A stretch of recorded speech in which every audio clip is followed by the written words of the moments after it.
Otro tipo de viento que ocurre también por la variación son los vientos diarios, en donde tenemos un calentamiento diferencial durante el día y la noche, en este caso del continente y del mar.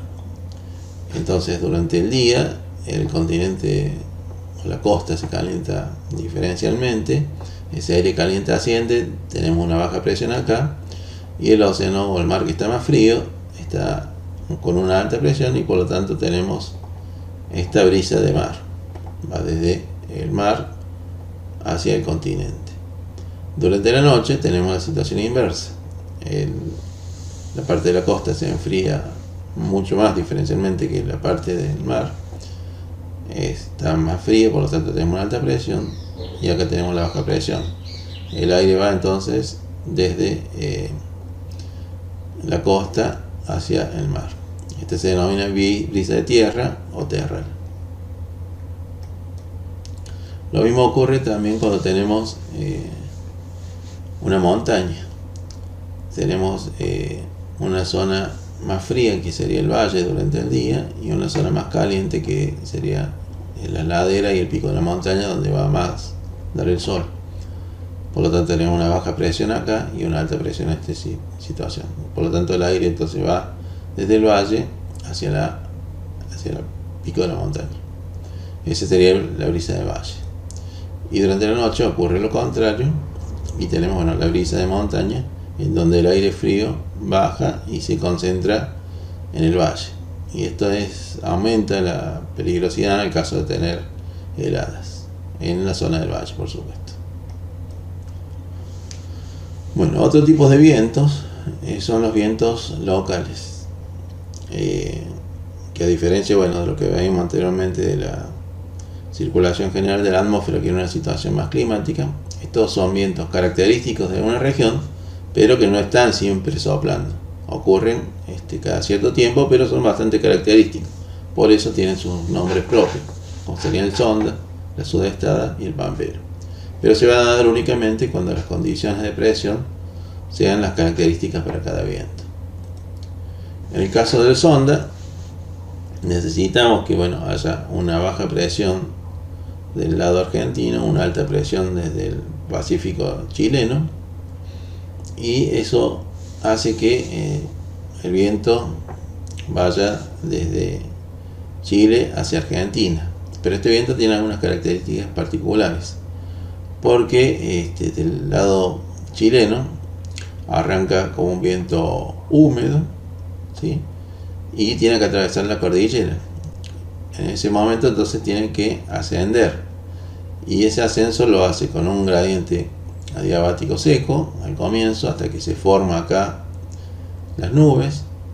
Posteriormente pasa a un gradiente adiabático húmedo, cuya disminución de temperatura ya es menor, a 1 grado cada 100 metros. Podemos hablar de 0,5 grados cada 100 metros.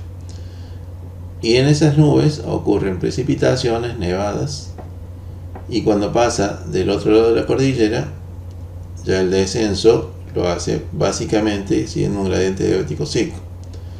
Y eso lleva a que yo tenga diferencias de temperatura. Del lado del Pacífico salió con una temperatura más baja, y del lado argentino está llegando con una temperatura más alta.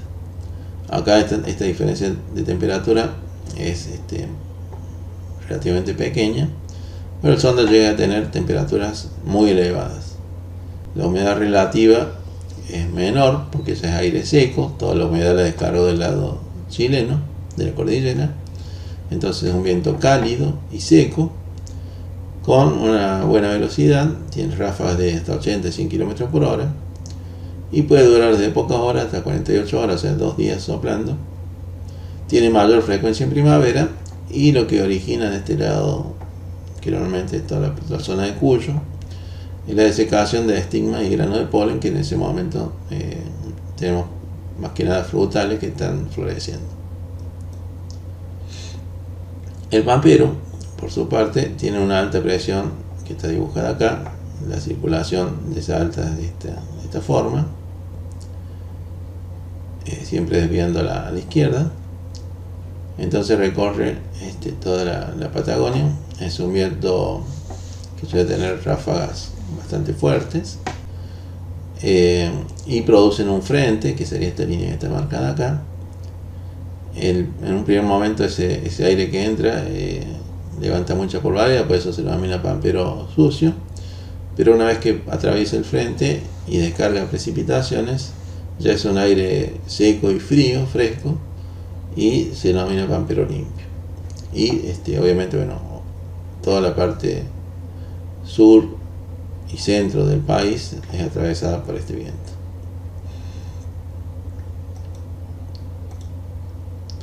Y produce, bueno, lluvias moderadas ligeras en toda la zona central del país.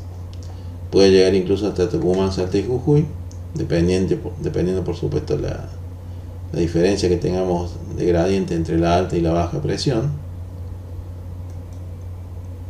Y por último tenemos la sudestada, que necesitamos tener esta configuración en donde tenemos una alta presión en esta zona y el aire va a circular siguiendo la desviación de Coriolis en esta dirección, y tenemos que enfrentar de manera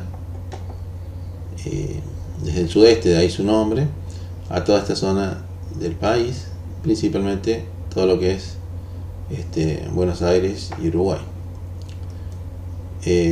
Puede producir lluvias o llovinas, este frente que está acá, este frente frío que va avanzando hacia el noreste, esta zona donde produce precipitaciones, y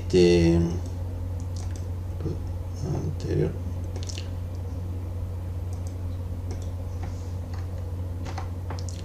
Y en la zona acá del Río de la Plata, todo lo que es el delta, puede producir inundaciones debido a que el viento está soplando en contra de lo que es la desembocadura del Río de la Plata, y además las precipitaciones hacen que aumente el nivel del río.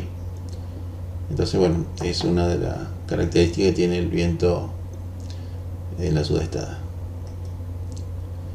Bueno, vamos a ver ahora el perfil del viento. Básicamente el viento, lo que yo voy a analizar es la velocidad del viento en altura. Acá fíjense que esta escala ya es logarítmica, y nosotros estaríamos haciendo referencia a esta línea recta pero que está dibujada en escala logarítmica, en donde la velocidad del viento es proporcional al logaritmo entre la diferencia de altura. La altura z0, que sería la base, que no va a ser 0 porque no le podemos calcular el logaritmo, y la altura en donde yo quiera medir el viento. Aparte aparece este parámetro que es la velocidad de fricción, y un parámetro de rugosidad que, bueno, obviamente depende de la superficie sobre la cual estemos analizando, que va a hacer que esta curva sea un poco más alta, más baja, y cambie un poco la forma.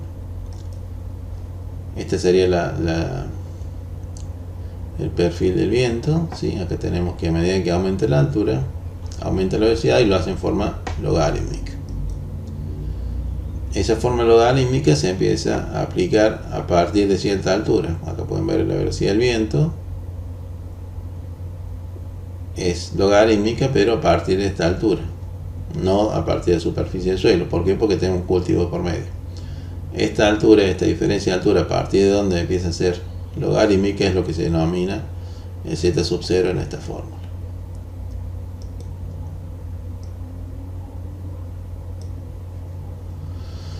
Bueno, teniendo en cuenta ese perfil logarítmico del viento, que el viento aumenta de forma logarítmica su velocidad con la altura, a partir de ese z sub 0, es que tenemos que proyectar la barrera rompevientos.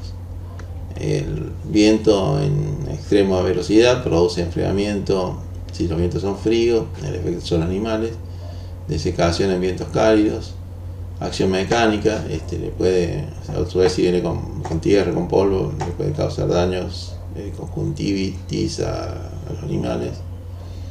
Las tierras protegidas producen más forraje, que redunda más producción, y sobre los cultivos, las barreras rompevientos disminuyen la desecación, incrementan la fotosíntesis, atenúan el daño mecánico, y sobre los suelos evitan la voladura de suelos. Las barreras rompevientos, bueno, la idea es disminuir la velocidad del viento, pero el problema es que si planteamos una barrera muy densa, produce turbulencia, lo cual también resulta más dañino. Por lo tanto, tenemos que plantear una barrera semipermeable que permite el pasaje de viento con menos velocidad y que disminuya la velocidad en la zona protegida. Acá tenemos para estas dos situaciones cuánto es la distancia a partir de la barrera y antes de la barrera en que yo tengo protección.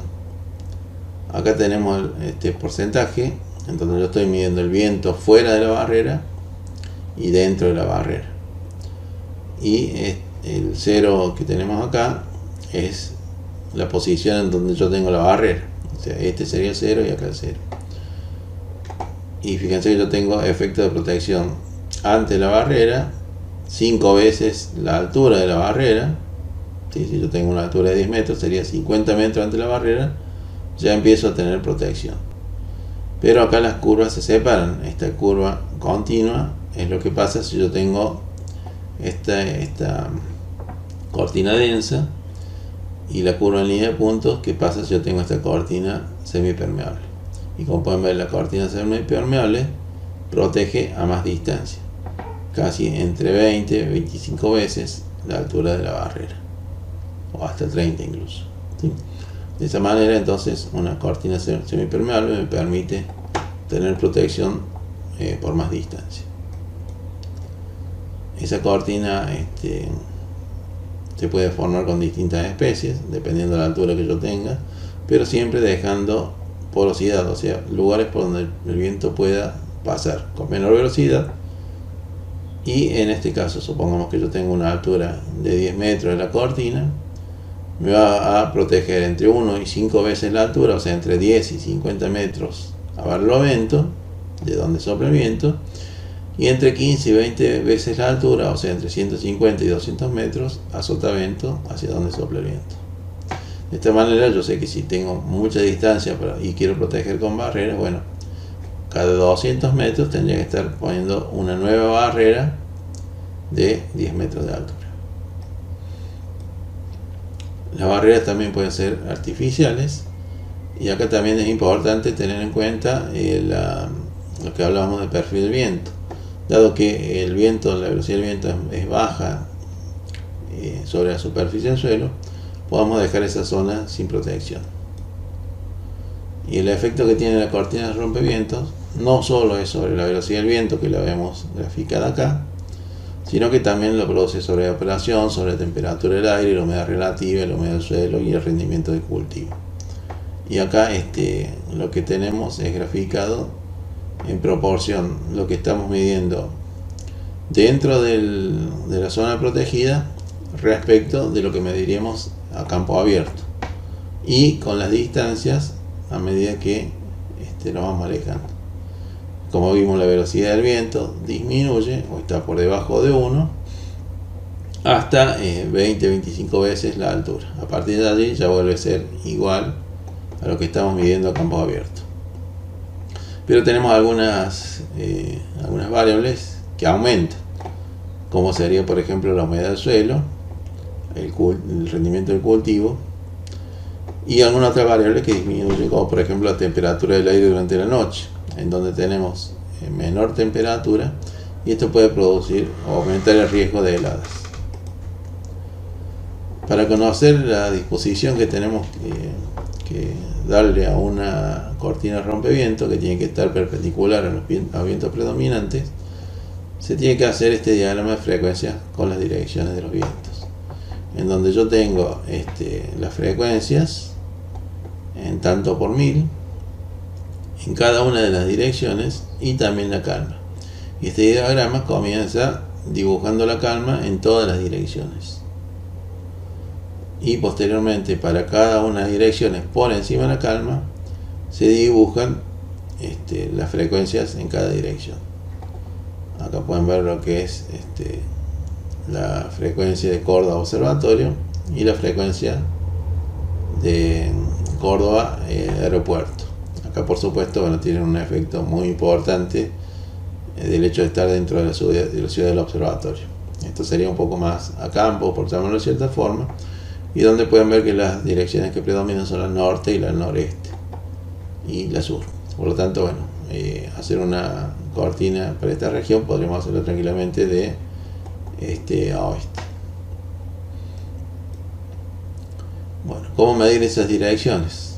Para medir la dirección del viento tenemos la veleta, que tiene una rosa de los vientos, que está orientada hacia el norte, y propiamente la veleta, que tiene una flecha y una cola, y va a apuntar a la dirección desde donde está soplando el viento. O sea, en esta situación tenemos un viento sur.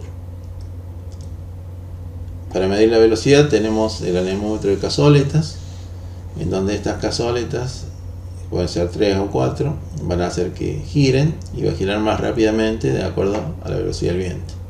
Y acá tenemos un mecanismo cuenta vueltas. Nosotros sabemos que cada vuelta implica una cierta distancia, y entonces lo que hacemos es medir a lo largo de un día, por ejemplo, bueno, cuántas vueltas dio, conocemos cuánta distancia, cuántos kilómetros recorrió ese viento en 24 horas, y entonces tenemos una velocidad promedio en kilómetros por hora.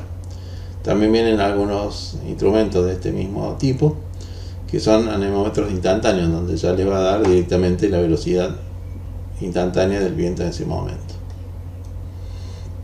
Y por último, para medir la fuerza, tenemos este anemómetro pendular. La fuerza está relacionada con la velocidad, pero no es exactamente lo mismo.